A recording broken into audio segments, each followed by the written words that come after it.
Улсын ерхий прокурорын газрын олон нийтэд харилцах албанаас Про подкастыг бэлтгэх хүргэж байна. Подкастаараа дамжуулан хууль эрх зүйн мэдээллийг та бүхэнд хүргэдэг үлээ. Подкастын шинэ дугаарын зочин Баян-Улгийн аймгийн прокурорын газрын хяналтын прокурор Дорж Дэрэм бидний ярилцах сэдэв гамшигаас хамгаалах тухай хууль зөрчих зөрчлийн талаар ярилцах болно.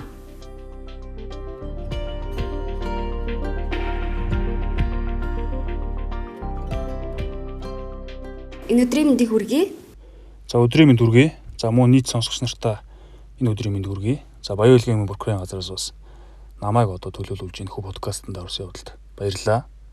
За зөрчлийн тухай хуулинд гамшигаас хамгаалах тухай хууль зөрчих зөрчлийн талаар тусгасан байдаг л та. Тэгэхээр гамшигаас хамгаалах тухай хууль зөрчих зөрчил гэж яг ямар ойлголт юм бэ? Энэ талаар подкастын ихэнд мэдээлэл өгөхгүй юу?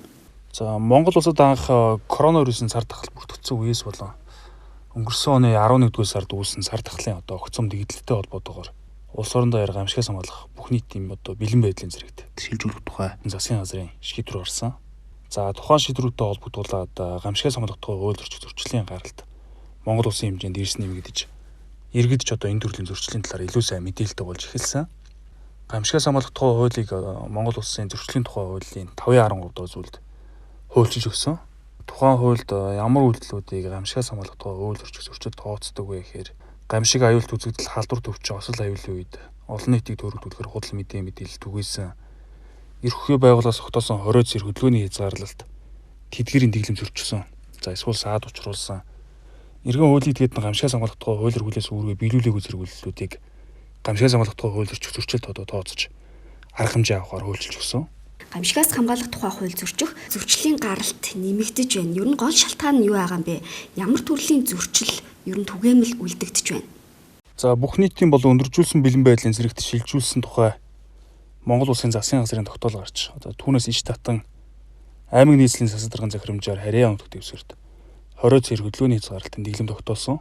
За тухайлбал зам хааж арх сутруулгын зүйл зархыг хориглож зөвшөөрөгчнөөс бусад аж ахуйн нэгж байгууллагын үйл ажиллагааг хязгаарлах зэрэгээр арга хэмжээ авч ажилласан. За энэ үед иргэд аж ахуйн нэгжүүд эрх ухааны байгууллагаас тогтоосон 20 цэр хязгаарлалтын дэглэм зөрчих тохиолдол их гарсан нь энэ зөрчлийн гаралт ихсэх үндсэн шалтгаан болсон. Тухайлбал арх сутруулгын зүйлийг нууцаар зөвшөөрлгүйгээр гар дээрээ судалдсан мөн түүгээр үйлчлэх цагийн зарыг хэтрүүлсэн олон нийтийг хамарсан арга хэмжээ найр наадам хурал цуглаан зэрэг зохион байгуулсан мөн гэр ажиглалт болон тусгаарлах байранд байх 14 хоногийн хугацааг зөрчсөн зөрчлүүд нь хамгийн ихээр үлдэгдэж байна. Баян-Улгийн аймгийн хувьд зөрчлийн гаралт ер нь ямар байгаа вэ? Гамшигаас хамгаалах тухай хууль зөрчих зөрчил танай аймагт ер нь хэрэг гарч байна. За Баян-Улгийн аймгийн хувьд Монгол улсын баруун үзарт ховд Увс аймагт хаяа залган за Орос улбаны устдаа хиллэн Урайхай Казак Тува дөрвөн зэрэг олон яснаас бүрдсэн 110 мянган гаруй хүн амтай томхон аймагуудын тоонд ордог. За 2020 оны судалгаагаар Баян-Улгийн аймагт олон нийтийн газарт бие зуусаар авч явах гэр бүлийн хүчирхийлэл үлдэх замын хөдөлгөөний аюулгүйлийн тухай хууль зөрчих зөрчлүүд түгээмэл үлдэгдсэн. За энэ зөрчлүүд маань бас улсын хэмжээнд өндөр үзүүлэлттэй гарсан тоо үзүүлэлтийн хувьд. За үүн дотор бас гамшигаас хамгаалах тухай хууль зөрчих зөрчил бас зөнхлөн үлдэгдсэн. Гамшигаас хамгаалах тухай хууль зөрчсөн тохиолдолд хүлээлгэх хариуцлага юу байдаг вэ? Энэ талаар тайлбарлаж өгөхгүй юу? Монгол улсын зөрчлийн тухай хуулийн 5.13 дугаар зүйлд гамшигаас хамгаалах тухай хууль зөрчих зөрчилийг хуульчилж өгсөн. За тухайн зүйл хэсгийг зөрчүүлэх ямар шийдэл оногдуулдаг болохыг тайлбарлая.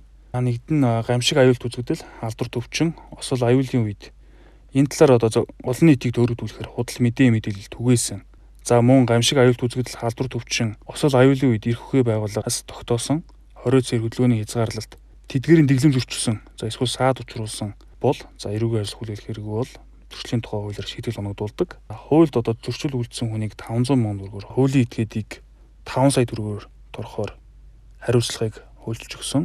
За мөн гамшигаас хамгаалах тухай хуулиар хүлээсэн үүргээ биелүүлэх бол хүнийг 100 мянган төгрөг, хуулийн этгээдийг 1 сая төгрөгөөр торгох хариуцлагыг бас хуульчилж өгсөн байгаа. Тэгэхээр хоёулаа зөрчлийн хуульд зааснаар гамшигаас хамгаалах тухай хууль зөрчих зөрчил гэж юу болох талаар ярилцаж байна. Тэгвэл яг гамшигаас хамгаалах тухай хуульд иргэн болон аж ахуйн нэгж байгууллагуудын үүрэг хариуцлагын тухай юу гэж зааж өгсөн байдг юм бэ? За гамшигаас хамгаалах тухай хуульд иргэн хуулийн этгээдийн эрх үүргийг одоо хуульчилж өгсөн. За иргэн бүр гамшигаас хамгаалах тухай хууль заас одоо үүргээ мэддэг байх ёстой. За энэ хуульд одоо иргэн хуулийн этгээд ямар одоо эрх үүргийг хуульчилж өгсөн бэ гэдгээс одоо тайлбарлавал за хуулийн этгээдийн тухайд одоо өмчийн төрөл хэлбэрээс үл харгалзан гамшигаас хамгаалах тухай хуульд одоо дараах эрхийг эзлэнэ гэж зааж өгсөн. За үүнд гамшигаас хамгаалах талаар авч хэрэгжүүлэх арга хэмжээний талаар үнэн зөв бодит мэдээлэл авах, гамшигын эрсдлийг бууруулах үйл ажиллагааг одоо хэрэгжүүлэх мэргэжлийн байгууллагатай хамтран ажиллах, зөвлөгөө авах хэрэгтэй байдаг бол харин үүргийн тухайд гамшигаас хамгаалах тухай хууль тогтоомж эрхлөхий байгууллага албан тушаалтнаас гаргасан шийдвэрийг биелүүлэх. За гамшигын онцгой нөхцөл байдал болон аюулын үед өөрийн байгууллагын хэрэгцээнд ашиглаж байгаа барилга, хорогдох байрыг за мөн шаардлагатай тоног төхөөрөмжийг одоо бусад хүнд одоо ашиглуулах, гамшигын үед бараа үйлчлэгээний одоо үнийн хүргэл зохиомжтой хомсдол үүсэхгүй байх зэрэг одоо үүргүүдийг зааж өгсөн. Энэ зохицуултаас одоо сүүлийн үед одоо нийгэмд бас нэг үүссэн асуудал дотор энэ бараа материалын хомсдол, үнийн хүргэл өсөх асуудал маань бас нэлээд газар авж байгаа. За энэ хүү одоо зөрчлийг бас энэ 5.13 дугаар зүйл гэсэн одоо гамшигаас хамгаалах тухай хууль зөрчил тооцож бас арга хэмжээ авч ажиллаж байна. Гамшигаас хамгаалах тухай хуульд харин иргэн хүнд одоо ямар үүрэг хүлээлгсэн бэ гэхээр холбогдох байгууллага албан тушаалтнаас одоо гаргасан одоо шийдвэрийг одоо биелүүлэх, гамшигаас хамгаалах одоо сургалтанд оролцох, гамшиг болон одоо аюулын тухай үнэн зөв одоо мэдээллийг холбогдох байгууллагад гаргаж өгөх, за хориод сэр болон хязгаарлалтын дэглэм тогтоосон үед одоо эрх үхий байгууллагаас олгосон зөвшөөрлөл, за мөн иргэний үнэлэгдэхүүнтэй адилхан одоо баримт бичгийг биедээ авч явах зэрэг үүргүүдийг хүлээлгэсэн. Харин эрхийн хувьд одоо холбогдох байгууллага албан тушаалтнаас аюулгүй байдлаа хангахад одоо шаардлагатай арга хэмжээний талаар үнэн зөв мэдээлэл авах, за гамшигт өртсөн тохиолдолд шаардлагатай тусламж дэмжлэг авах, гамшигаас хамгаалах үйл ажиллагаанд дайчлагдж одоо оролцсон үед хөдөлмөрийн чадвар алдсан бол тусламж авах, нөхөө олгор авах зэрэг эрхүүдийг энэ хуульд мөн бас хуульчилж өгсөн байна. Подкастын төгсгөлд гамшигаас хамгаалах тухай хууль зөрчих зөрчлөөс урьдчилан сэргийлэх чиглэлээр иргэдэд зөвлөмж мэдээлэл хүргэхгүй юу?